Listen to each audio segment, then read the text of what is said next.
Hello! Bisdak. Magbasa tayo ng Biblia. Bisaya. Bisaya tayo. Hello mga bisdak. Hello mga Pilipino. Nga Cebuano o Bisaya. So, basa tayo sa Bible sa Roman 8. Basahin natin ang Roman 8. Tingnan natin kung maubos pa nato. Okay? Kinabuhi nga minanduan sa espiritu. Karon dili na pakasadon katong nahiusa kang Kristo Jesus. Kay ang balaod sa espiritu nga naghatag og kinabuhi inaagi sa pagkahiusa kang Kristo Jesus. Nagluwas kanako. Sabi na ni Paul ha. Gikan sa balaod sa sala o sa kamatayon. Number 3. Ang wala mahimo sa balaod tungod sa kahuyang sa tao. Gihimo sa gihukman niya ang sala. Diha sa kinaiya sa tao pinaagi sa pagpadala sa iyang anak nga mianhi nga may kinaiya sa taong makasasala aron paglaglag sa sala. So katong sala ni Adan o ni Eva, so ni si Jesus, di ba? Aron sa paglaglag sa sala. Gihimo ni kini sa Dios aron ang kinahanglan sa balaod matupan dinhi kanato nga nagkinabuhi sa sumala sa espiritu. Dili sumala sa tawhanong kinaiya. Kay kadtong nagkinabuhi sumala sa ilang tawhanong kinaiya, naghuna-huna kanunay sa mga butang, mga material, di ba? Tawhanon, mga butang tawhanon. Ingon nga kadtong nagkinabuhi sumala sa espiritu, naghuna-huna kanunay sa espirituhanong mga butang. So, ang paghuna-una kanunay sa mga butang nga tawhanon musangpot sa kamatayon.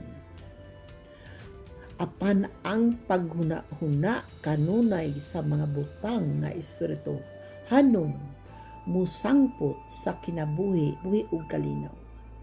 Busa ang tao kaaway sa Dios kun maghuna-huna siya kanunay sa mga butang nga tawhanon. So worldly, mga butang nga mga materials kontra sa Ginoo. Kontra ta kung magsitag huna sa mga material. Kay dili man siya mutuman sa mga sugo sa Dios. So tinuod yun, di ba? Ug dili gayud siya makatuman niini kay magsibag una sa mga material, di ba? Kwarta. Ang tao nga nagkinabuhi sumala sa tawhanong kinaiya dili gayud makapahimuot sa Dios. Di gayud makapahimuot sa Ginoo ang magsigig una-huna sa mga butang sa kalibutan, di ba? Apan wala na kamo magkinabuhi nga minanduan sa tawhanong kinaiya sa mga nisunod na sa Ginoo, kun dili sa espiritu, kun tinuod man og ugaling nga ang espiritu sa Dios ana sa inyong kasing-kasing, sa atong kasing-kasing. Kadtong walay espiritu ni Kristo, dili iya ni Kristo. So, kung wala tay espiritu ni sa Ginoo, so dili ta sa Ginoo. Apan kun nagpuyo si Kristo sa inyong kasing-kasing, bisan patay ang inyong lawas tungod sa sala, buhi ang inyong espiritu. tungod kay gihimo man kamong matarong sa Dios sa Ginoo. Kung nagpuyo sa inyong kasing-kasing ang Espiritu sa Dios nga nagbanhaw kang Hesus, siya nga nagbanhaw kang Kristo muhatag usab og kinabuhi sa inyong mga lawas, pinaagi sa iyang Espiritu nga anaa kaninyo.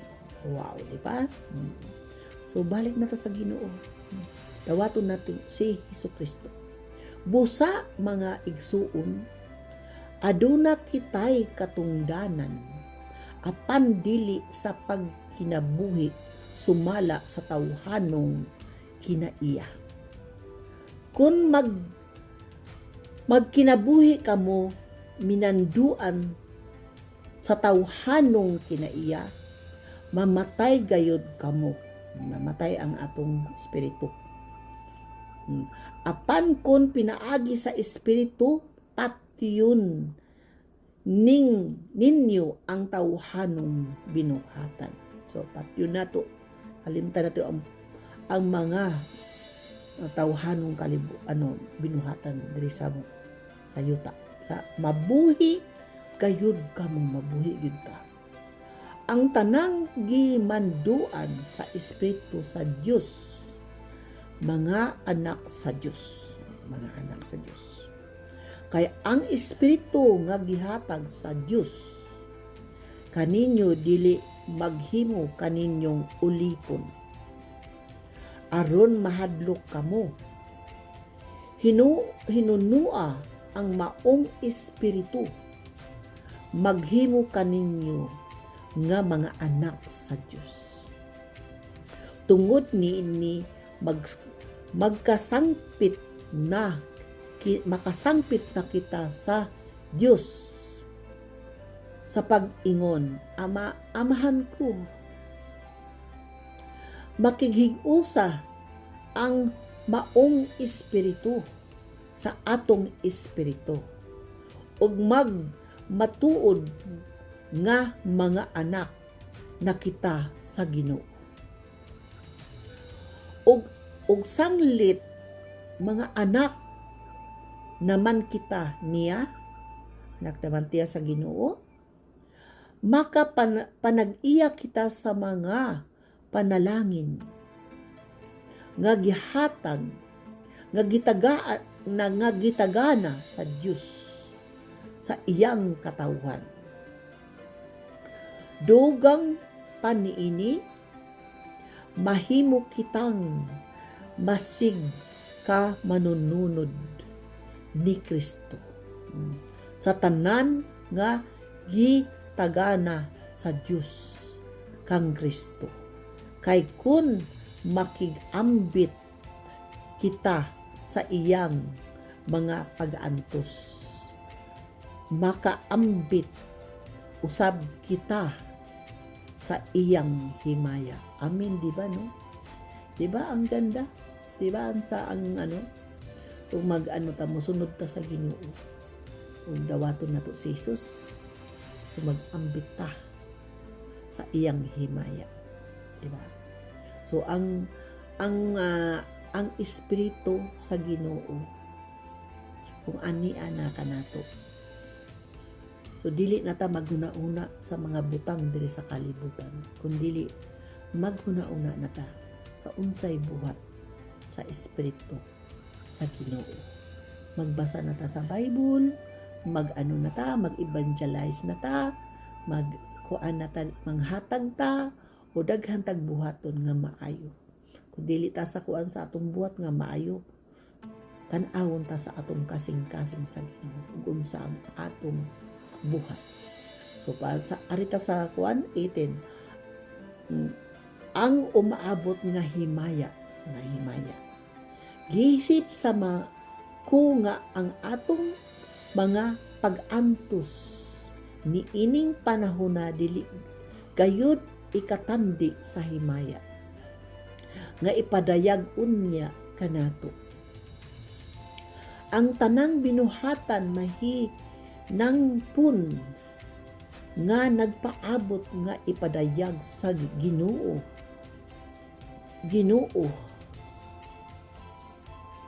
ang iyang mga anak.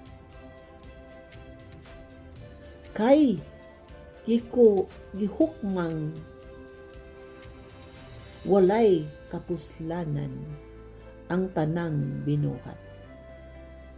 Dili tungod sa kakaugalingong pagbuot niini, kundili tungod sa pagbuot sa Ginoo. Apan bisan paniini nagpabili na ang paglaom nga moabot gayud ang panahon nga luwason ang tanang binuhat gikan sa kaulipnan sa pagkamadunuton ug makaambit kini sa yaong kagawasan sa mga anak sa Dios. Nasayod kita nga hangtod karon ang tanang binuhat nag-agulo. Tinuod yun, di ba? Nagdisod tayo. Tungod sa kasakit, ingon sa babay nga nagbati. Apan dili kay ang mga butang ray nag-agulo. Kung dili lakip kita nga nagbatun na sa espiritu, ingon nga unang gasa sa Dios. Samtang nagpaabot kita kun kanus sagupa nga mga anak sa Dios. Ug kanus luwasa sa hingpit. So nagpaabot ta sa Ginoo. Bisan pag kami tayo mga Christian, mga born again Christian, nag-agulo ta sa nag-antos paltal. Sadta kay di aman ta diri sa kalibutan, di ba? So nagpaabot ta sa Ginoo. Kay giluwas kita tungod sa paglaom. Hope. Apan kun makita na nato ang atong gilauman, dili ka na nato matawag nga paglaom. Kay lauman pa badiay ang nakita na, di ba?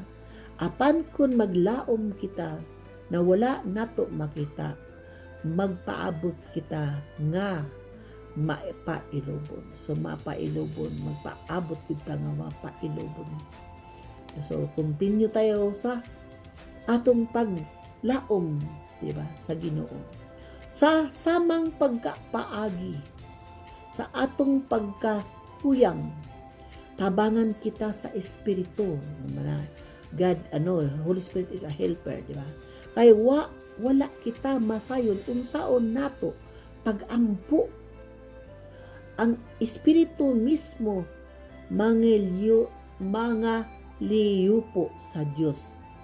Alang kanato uban sa mga pag-agulo nga dili ikasaysay.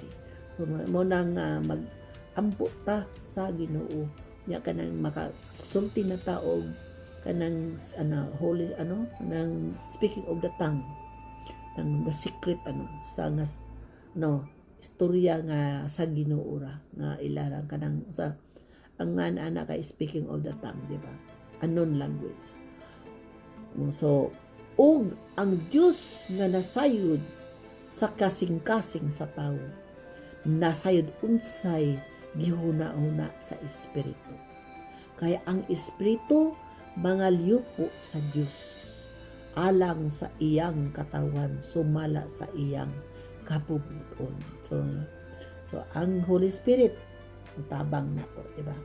Pag-ampo sa Ginoo. Istorya dito sa Ginoo, di ba? Nasayod kita nga diha sa tanang butang nagbuhat ang Dios alang sa kaayuhan niya adtong nahigugma kaniya. So nahigugma kaniya. Ug ang iyang mga natinawag sumala sa iyang tuyo. so mga tinawag mga sinugo, di ba? Kaya kitang tanan gisugo tayo sa Ginoo kung dawaton nato, di ba? Kadtong gipili ng daan sa Dios, gilain niya aron mahi sama sa iyang anak. Aron ang iyang anak mahimong kamagulangan sa daghang mga bagsoon. Busa, gitawag sa Dios kadtong iyang nang gilain. Wala lamang niya tawga sila kundili gihimo usab niyang matarong o gipaambit sa iyang himaya. Kinsa na to sila si mga sila si mga disciple, di ba? Sila si Peter, di ba? Tawag. Ug kita sad gipang sugo sa Ginoo, di ba? Gugma sa Dios diha kang Kristo Jesus. Karon nga tao karon nga ato nang nasayran kini, unsa may atong ikaingon? Kung datig kanato ang Dios, kinsay makipagbatok kanato? Wala, di ba? Kung dapig nato ang Ginoo, kinsa bay makabatok kanato, di ba? Gaman kay Ginoo. Kung wala magdumili ang Dios, pagtugyan sa iyang anak ngadto sa kamatayon tungod sa kanatong tanan, dili ba hatagan kita niya sa tanang butang nga atong pangayon kaniya, di ba?